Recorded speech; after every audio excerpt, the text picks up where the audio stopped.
কারারক্ষী মহিলা, কারারক্ষী ভাই বোনেরা, আজকে সম্পূর্ণ ভিডিও জুড়ে থাকবে কারারক্ষী ভাইবা সম্পর্কে।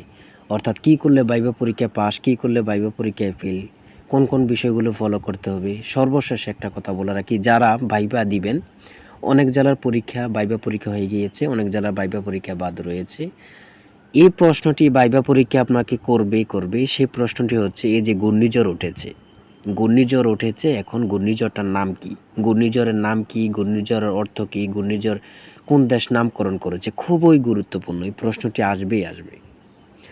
মূল কথা যাওয়ার আগে আমি আলোচনা করতে চাই, আপনারা যারা ভাইবা পরীক্ষা দিবেন তাদের জন্য বিগত সালে ভাইভাতে যে প্রশ্নগুলো করেছে এবং 2024 সালে ভাইভাতে যে প্রশ্নগুলো করা হচ্ছে, এগুলো অ্যানালাইসিস করে, অনেক যাচাই বাছাই করে আপনাদের জন্য চূড়ান্ত সাজেশন তৈরি করা হয়েছে।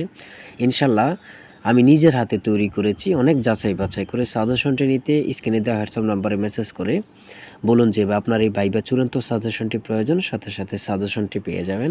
সাজেশনের মূল্য 100 টাকা। যাদের হোয়াটসঅ্যাপ নেই তারা ইমোতে মেসেজ করে এই সাজেশনটি সংগ্রহ করতে পারবেন।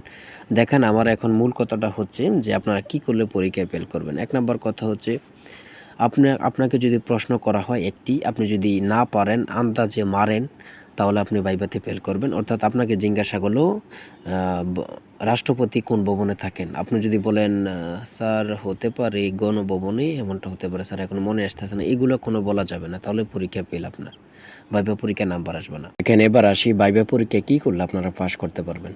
সেটা হচ্ছে, আপনার সকল ডকুমেন্টগুলো নিয়ে গেলেন, আপনাকে একটি প্রশ্ন করলো, ধরেন প্রধানমন্ত্রীর নাম কি, আপনি বললেন মাননীয় প্রধানমন্ত্রী শেখ হাসিনা, খুব সুন্দরভাবে উত্তর দিলেন। এবং কি যে প্রশ্নটি, একটি প্রশ্ন করলো যে প্রধানমন্ত্রী হওয়ার ন্যূনতম বয়স কত, আপনি যদি প্রশ্নটি না পারেন, তাহলে যদি কোনো কিছু না বলেন, মানে ওরা যে প্রশ্নটি করবে, আপনি যদি না পারেন, চুপ থাকা প্রয়োজন, চুপ থাকবেন, সকল কিছু নিয়ম মেনে যে চলবেন, তাহলে আপনি অবশ্যই পাস করবেন ইনশাল্লাহ। আর সর্বশেষ হচ্ছে, কীভাবে বুঝবেন আপনি পরীক্ষা পাস করবেন না ফেল করবেন।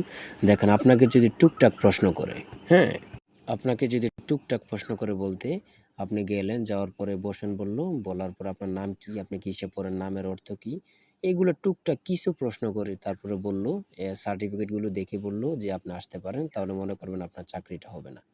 আর চাকরি হবে যাদের একটু গুছিয়ে প্রশ্ন করতেছে, একটু জোরালোভাবে সকল কিছু জিজ্ঞাসা করতেছে, তাহলে মনে করবেন আপনার চাকরিটা হবে। আর যেকোনো সমস্যায় কমেন্টে মেসেজ করবেন, যার যেকোনো সমস্যা। কারণ এগুলো আপনাদের সমস্যার সমাধান করার জন্য আমরা ভিডিও তৈরি করে রাখি। যার যেকোনো সমস্যা কমেন্টে মেসেজ করবেন, আপনারা সাথে সাথে অ্যান্সার পাবেন। আর নেক্সট কি সম্পর্কে ভিডিও দেয়া হবে, আপনার কি সমস্যা, আপনি কমেন্টে মেসেজ করে বলবেন যে ভাই এই সম্পর্কে একটা ভিডিও দেন, অবশ্যই দেয়া হবে। সবাই ভালো থাকবেন, সুস্থ থাকবেন। আল্লাহ হাফেজ।